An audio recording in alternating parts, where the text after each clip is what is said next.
experience with her was in Brandon. In Brandon, we had these festivals, I think with orchestras and so on. In any case, I was part of the Winkler Orchestra, and we went to Brandon for something, for a weekend, and, with musicians from all over Manitoba. And Deirdre Irons was playing something, and there was this woman in the audience, and we kids were up on sort of bleachers, so we were looking down upon the grown-ups. There was this woman in the audience who was talking during Deirdre's performance. I was so outraged. I mean, I was only about 12 or 13, but I couldn't believe this woman would talk out loud while somebody's playing the piano. And I thought, why doesn't somebody tell her to be quiet? And then at the end of the performance, the pianist got a bow, and she put out her hand to acknowledge the composer, and this little noisy lady who had been talking stood up and took a bow, and I realized, she's the composer. She had reason. Do you remember what she was saying? Oh, no, I couldn't hear what she was saying. Oh. I just knew she was being terribly rude to talk right through somebody else's performance. And why didn't somebody tell her to be quiet? So that was my first introduction to Eckhardt-Gramatté. And of course, she looked very different from everybody else in those days with her manly appearance, the suits, to negate the fact that she was a woman composer, I think is what it was, and a very short, practical haircut. But always the big smile. She had a very big smile. Then, I don't remember too many specific instances until later in Winnipeg. In Winnipeg, she was after my parents to have me study with her. And she and my parents were very good friends. She would come up to my father, whose name was Jake, and she'd say, "Jake, your daughter should be studying with me." And he'd say, "Sonia, I'll never allow it." And then they'd laugh, and they'd hug, and they'd kiss on both cheeks, and then they'd talk about something else.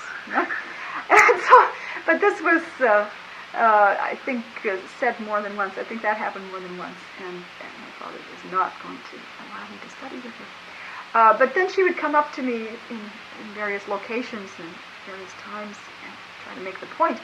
And one time was at the old auditorium where the Winnipeg Symphony Orchestra used to play. And in those days, they had receptions after the concerts, which was quite wonderful because we younger players, teenagers, could visit with the orchestral players over punch and cookies or something like that. It was really a very nice arrangement. So here there was quite a big circle of us down in this room, and including some of my friends from high school, I think, who weren't really musicians, but I wanted to introduce them to some of the musicians in the orchestra who were friends of mine. And along comes this short little lady, of course, Eckhardt-Gramatté. And she didn't say hello to me. She just walked up to me and she says, "I bet you practice scales 5 hours a day. Na, na, na, na, na, na, na, na, na. If you were with me, the technique would be in the pocket." And she stomped off. She did not say hello. She did not say goodbye. And my friends just looked at me as if to say, "Who was that?" So that's a very strong memory in my mind. And then she was actually what we would consider unethical in my own teacher's home. My teacher was Alma Brock Smith later during my university years. A very fine teacher. And she, although she was very elegant and very much a gracious lady, I think she understood Sonia's genius and really accepted her in a way perhaps others didn't. And so they were good friends. And one time I was playing in my teacher's home, Alma Brock Smith's home, and Eckhardt-Gramatté was there. And in my teacher's home came up to me and said, "You should be studying with me." I mean, that's really quite outrageous, and may help to explain, if that was sort of her mode of behavior, it might help to explain why Winnipeg was so aghast at who she was, because Winnipeggers were very polite. And I'm being reminded of that now at the National Convention of Registered Music Teachers now in 1999. People are very gracious and state things very beautifully and express their thanks, but it's all within sort of a sense of discretion and so on. And she didn't grow up that way. She wasn't taught that. And so it would have been difficult for her to understand them, and extremely difficult for them to get beyond their shock at her different kind of manners and her different kind of personality. So those are some of my strongest memories. Then one time, my parents had wanted to invite the Eckharts over for an evening. They had been in this home, 54 Harrow, several times, and I thought, well, it would be very nice to have the Eckharts to our house. So my mother spoke with Eckhardt-Gramatté at a symphony concert, I think in September of one year. And she said, we would very much like to have you and Ferdinand over to our home sometime. And Sonia says, oh, let me see. And she pulls out her appointment book. She says, now this is September, mind you. She says, April 4th would suit us. Well, that was very foreign to my mother's way of thinking. Very foreign. I mean, that had no meaning, So she promptly forgot about it. This also says some things about my mother, but the story is about Eckhardt-Gramatté. So anyhow, my mother gave no thought to it. That was a long ways off, and it didn't occur to her that this would get set down in an appointment book. Well, on April 3rd, she got a call saying, it still suits us to come tomorrow. And I believe tomorrow, I think April 3rd was a Good Friday, and tomorrow was April 4th, Saturday, between Good Friday and Easter Sunday, something like that. It had to do with Good Friday, and it had to do with the fact that the stores were all closed at that time on such a weekend. And so here they're coming, and my mother didn't know what to do because she couldn't go to the store to go shopping. So there was this dither in our household. But my mother was always very resourceful as a hostess, and they managed very nicely. But the other amusing thing is that my father went into this state of energy, which he could do easily, and thought, oh, this is the director of the Winnipeg Art Gallery coming to our house. What shall I do? So he took this family Bible with these wretched reproductions of art, and he carefully opened this Bible to some reproduction and laid it out on the coffee table. And I didn't think that was a great idea, but I didn't say anything. And so the Eckharts came, and we had invited some other people as well. Well, I'll tell you, they never looked at that artwork on the coffee table. It never came up. Nobody glanced at it.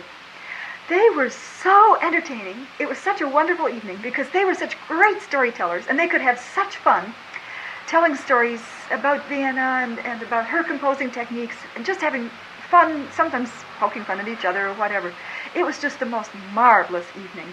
And whatever the food was turned out to be fine, and they hardly paid attention anyhow, So we were glad that it still suited them to come. I should also say that where she'd been very serious and rather aggressive about having me study with her, when I turned around and decided to play one of her pieces and asked her which piece I should play because I'd really like to play one of her works, her attitude changed completely, and it was almost a shift in personality. Suddenly, she was very gentle and so sweet and so touched that I would want to play a piece of hers. And she said, you will play my 5th sonata because that is my best sonata, and I will give you my score. I have made corrections, and she autographed it to me and gave me a copy of this, which of course I have to this day. I've used it a lot, so it's getting tattered and torn. And then I had 2 sessions with her. I asked if I could play it for her once I'd learned it. It took me a while, but once I'd learned it. And she was most gracious in working with me. And I have very vivid memories of her marching around the living room. She must have been in her 70s already. But as quick as a 5-year-old, physically, and as quick as a 5-year-old with her emotions, just to show these quick changes of temperament within the piece. And then I did perform it quite a bit in the U.S., and I think maybe once in Canada at that time. Since then I've played it many times. But I played it in a number of places in the U.S., and again she was so grateful that she took one of her prints, original prints of Walter Gramatté's, the composer. I'm sure you know that well. It's very famous. And she signed that herself and had it framed for me as a present to me. So there was just this complete shift in attitude, one of real gratefulness. It was very, very touching. Let's stop there for a moment. Yeah. Sorry. Yeah, no. 2 other just cute things, but... Well, I wanted to ask you, like you've been performing these pieces, like the alphabet pieces and all the childhood pieces, and you said you played the 5th sonata. Oh, quite a bit. Quite a bit since. I was wondering what your experience with the reception of this music has been, and I suppose throughout the 80s and 90s now, what what the reputation that you've encountered in different places, I suppose, might have ended up being for Sonia and for her music. Yeah, well, with the Fifth Sonata, I've played that many, many times, but I always try to introduce it, and it seems to me that makes an enormous difference, not just with her music, but with anybody's music, to talk a little bit about the composer and about the music, some sense of how it's put together, just a 5-minute talk. And that really seems to help people connect with it more readily before I even start playing. And so even with people who aren't necessarily musically knowledgeable and you'd think would really react negatively, I've often had a very warm reception to it. And they say, oh, I found that really interesting. And my take on her music, the works I've played the most of the later works are the First Sonata, the Danse de Negre, and the Fifth Sonata, all of which I've recorded with the help of the Foundation. My experience with that music is, and my take on it, is that it's very impulsive, even in the Fifth Sonata, which is more highly structured. And her impulsive, temperamental personality, and as I said just a moment ago, this ability to change on a dime as if she were 5 years old, to go from crying to laughing to being serious, that comes through so strongly in her music. And if I point that out to people before they start hearing it, I think they're captivated by that. They're very interested in that. I also find it very interesting that a lot of students, university students, high school students, like to have this music on while they're studying. Now that boggles my mind. Wouldn't help me in my studying. And I've had massage therapists tell me that they use this with their patients. And I think, I wouldn't be able to relax with that music, but if somebody else really enjoys it, fine. So, I've had diverse experiences with responses along those lines. The pieces from my childhood, of course, are different, and the response is quite different there. I've done this in workshops quite a number of times for piano teachers, and they often respond very positively to the music. They love the music. Sometimes they're not so sure that they would use it in teaching because it's far more difficult than you might think, than you would think when you first looked at it. So there's perhaps a reservation. But in terms of the music itself, they really seem to respond to it, as do students. And the Nocturne in particular, I've had a number of students say, oh, Dr. Edwards, that piece you played, or that piece so-and-so played, I just have got to learn that. Do you have the music for that? And so I have students begging me to learn the Nocturne. Or to learn something of hers. They're just very intrigued by her and her story. Yeah, I'd like to learn something of hers. What do you have? So, did that answer all of your questions? I think so, yeah. Actually, it's interesting because there were 2 people, I believe, who came up after your presentation and asked specifically for the Eckhardt-Gramatté. Oh, because that went over really well. Well, you played the whole thing, yes. So there were a couple people who came up and said, I like that one. Which book is that one in? Yes. And so that was certainly... is there anything else that you can think of that you wanted to put on? Well, I will say about little this, stories or anything that maybe second-hand or something? Well, first of all, about the pieces. Some of those are really strong concert pieces. I mean, they aren't just little children's pieces, hardly. They really stand on their own in a concert program. And in an artist kind of program, a group of them can be a very nice addition. Yes, I did want to say about... I will say that there are some people who simply don't like her later things, the more dissonant things, but it wouldn't just be her music. They probably don't like dissonant music anyhow. So I don't know that they're distinguishing between her music and somebody else's. Except I will say, and here I'm treading on some dangerous ground, but I have also played her version of Paganini's La Campanella many times. And it's very, very difficult, as you well know. She took some of Liszt's version, and she took some of Busoni's version, and then she interpolated some things to make it more difficult. I've seen the score in this very house, so I know exactly what she did. And she begins by putting the theme in the major, which is always very surprising to people who know the Liszt piece, the Busoni piece, or the original violin piece. And I do remember dear Leonard Isaacs saying he did not like her version of this piece at all. and I hope it's all right to say that, but he would say, why did she have to go tromping over a piece that was perfectly beautiful before she put her hands on it? And he might have been expressing the opinion of several people, at least of that generation.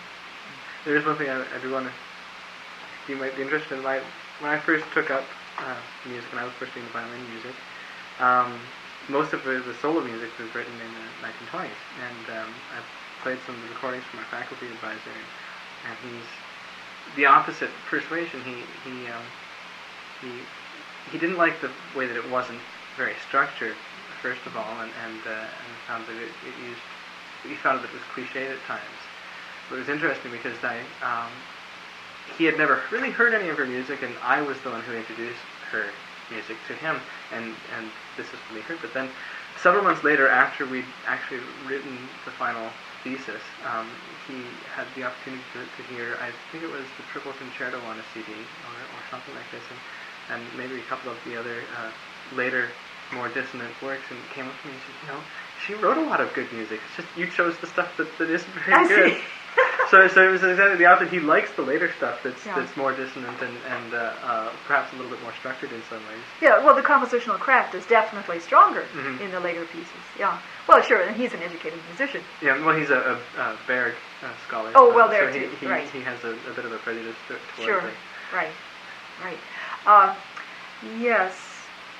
Well, we can come back to the music.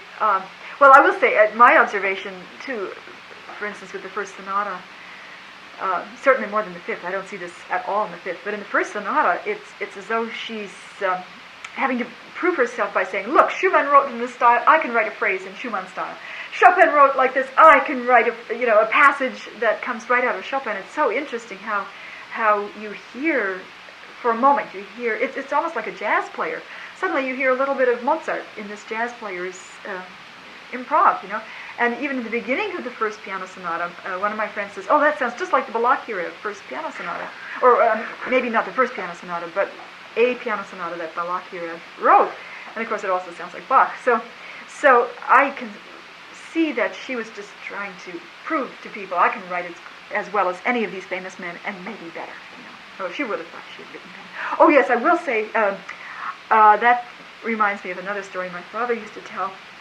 At one time he made a major mistake. He sat with Sonia at a symphony concert. Never again. Because they must have been in the side loge, and he said, it was awful. During this first piece the symphony was playing, she was sitting there with her legs swinging, reading her program, tapping it on the bench and on her lap, and looking around to see who was upstairs and looking over the edge to see who was downstairs. She could not sit still. And finally that piece was over, and she said, oh, that Beethoven, his music is so boring. My music is so much more interesting. So he said he would never sit with her at a concert again. And along those lines, I do remember one time in a telephone conversation with her, she was talking about driving back from Brandon. And in this country, they had this little VW Bug. And she said, it was dreadful. Our trip back from Brandon was dreadful because we were driving in this little car and these other big cars were passing us so arrogantly. It was also personalized, They were so arrogant the way they were passing and spraying all this water at them in the storm. And her English, she was very brave with her English, but sometimes you had to guess at what she meant. And she was talking to me, and this was after I had already left to go to graduate school and was back for something, and she said, on the telephone, she said, yes, and I think this was the word she used, your growth has been so consequent. I believe that was the word. It could have been consecutive, but I think it was consequent.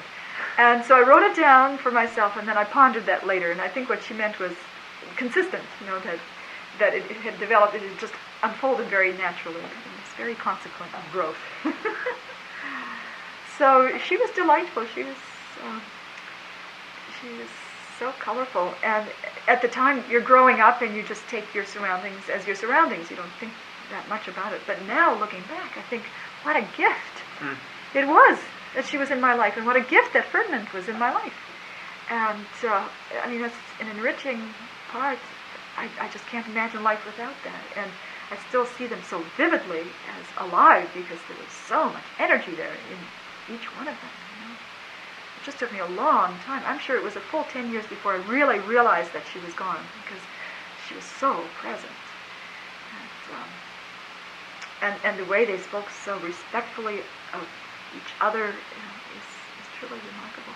Yes, I'll say this on tape because who knows, it may never be recorded any other way. I really think Ferdinand is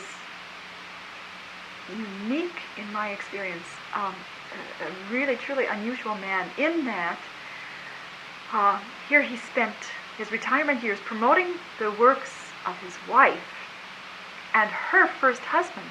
I just think it takes an enormous person to be able to do that, to be free enough not to be threatened by that, and to see their work as being as great as it was so that he could really devote his energies to their promotion.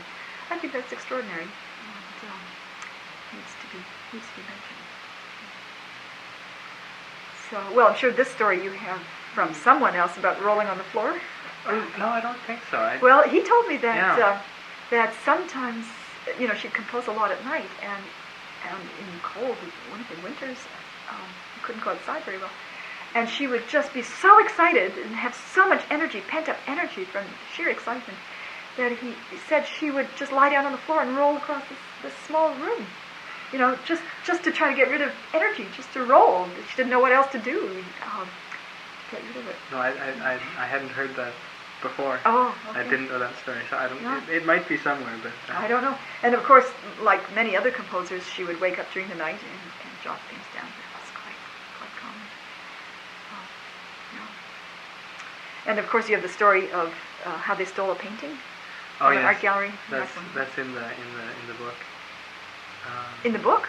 No, it never made it to the final edition. Oh, it's not in Music from Within? No, but it's in the earlier edition. Oh, I see, because I heard Ferdinand tell that story himself. Yes, I've read that. No, that was in, because of course, originally it was about 3 times as long. The book? Yeah. In German? No, there's an English version. It's a direct, but of course we've just got like one copy here, I think, now.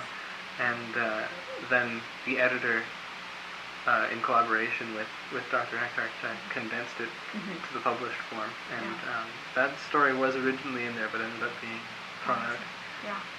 Well, the Music from Within is a fabulous book, and it's really wonderfully written. So fascinating. But sometime I'd like to read that. I'll just have to come here for a day. Yeah, you have to come here for a day and read it. Yeah. It's a little bit. It's probably awkward. It's a little bit awkward because his English was very good, but to go on for that long in English was, I think, a little bit awkward at times for him. But it's not a matter of grammar or anything technical like that. His English was really beautiful, but it's more just the writing style is a little bit interesting at times, and it's a long read. There's a lot of it's mostly excerpts from the diaries and letters that are just printed there, almost verbatim except translated. Of course, there's also the versions of the book that are completely in German, and versions of the book where nothing's been translated. I think his original, like his writing is in German and in English, and where he's quoted letters and diaries, he's simply left it in whatever language it happened to be, so French or German or English.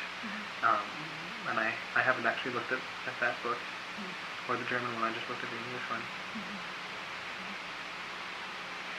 There's one other memory I have of Eckhardt-Gramatté, and that was when Abby Simon came to Winnipeg to play at the University of Manitoba at the invitation of Leonard Isaacs.